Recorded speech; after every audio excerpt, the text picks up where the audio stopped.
working in the engine room for a longer period of time is characterized by, loud noise and movement and machinery. There isn't really natural light. You don't even have enough space even to move around. So I remember while I was working at sea, one of the things I really missed was actually, my bed in my family house.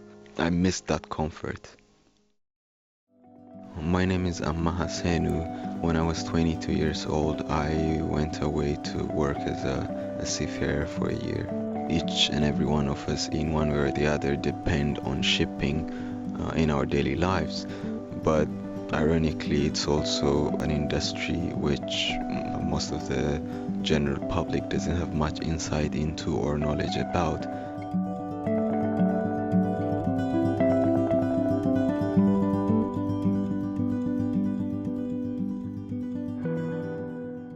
For 4 months, I struggled with suicidal thoughts on board.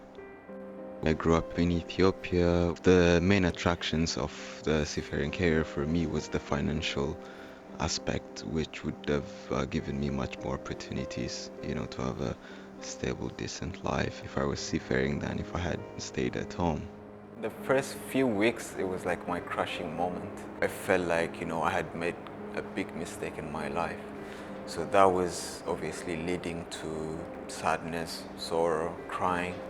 The reality was kicking in, and I just realized that, oh, what have I done? When I was struggling with those suicidal thoughts, while I was speaking to my family over the phone, I definitely masked the truth about what I was going through from them.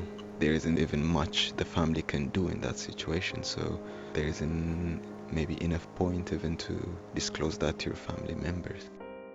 From early on, I've realized continuing was not an option. So one was, the pragmatic side of me thinking, okay, what can I do? How can I come out of it? And then there was the other side where I felt like I was trapped, right? I felt like I couldn't see any way out. So that was when, those moments of thinking, if you just jump into the sea, for example, this would be all over.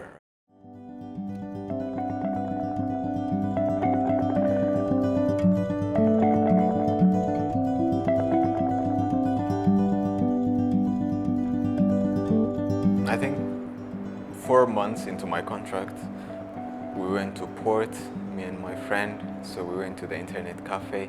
I just hoped there would be some scholarship for seafarers. And when I did the internet search, luckily then there was this scholarship which basically satisfied all the things I was looking for. Researching into areas, some of which I experienced it, some of which I know about, is also quite satisfying. So in a way, I feel like I still have my colleagues back at sea.